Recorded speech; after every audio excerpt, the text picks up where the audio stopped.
How does the organization plan to collaborate with healthcare providers, governments, or community partners to strengthen its?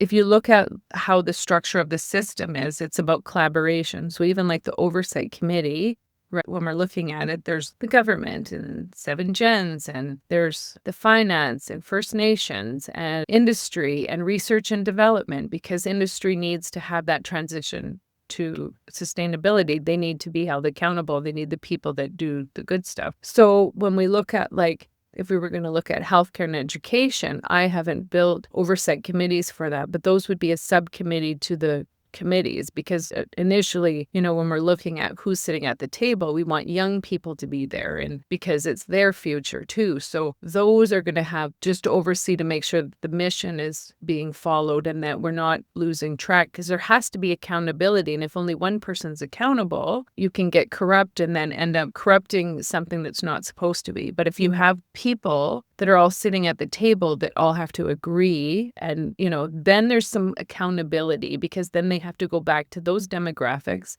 and say, well, what's the plan? Why are we moving this forward? Blah, blah, blah. Then we're going to have subcommittees probably that are going to have to do the research and development to make sure that everybody's getting the same equitable care as the next. So that's like a whole nother layer in the system, because it's not like, it's not a 3D model. It's actually like a 7 or 8D model, because there's systems within systems, right? So we haven't introduced that yet. That GGDI is strictly just introducing the structure of the system. I don't look at it as a finite model. I look at it as a living model, meaning that as we learn and as things change, we will have to adapt to meet our... So I don't really look at this as being cemented and it has to be a certain way. The structure's there, the skeleton's there. When we implement it, once all the experts are at the table, that when we'll be able to see exactly what it's going to look like, right? So there's going to be like an industrial layer from those subcategories that are going to have research and development holding industry accountable and helping them. Or the education department, there'll be a subcommittee that has people that deal with people with disabilities, and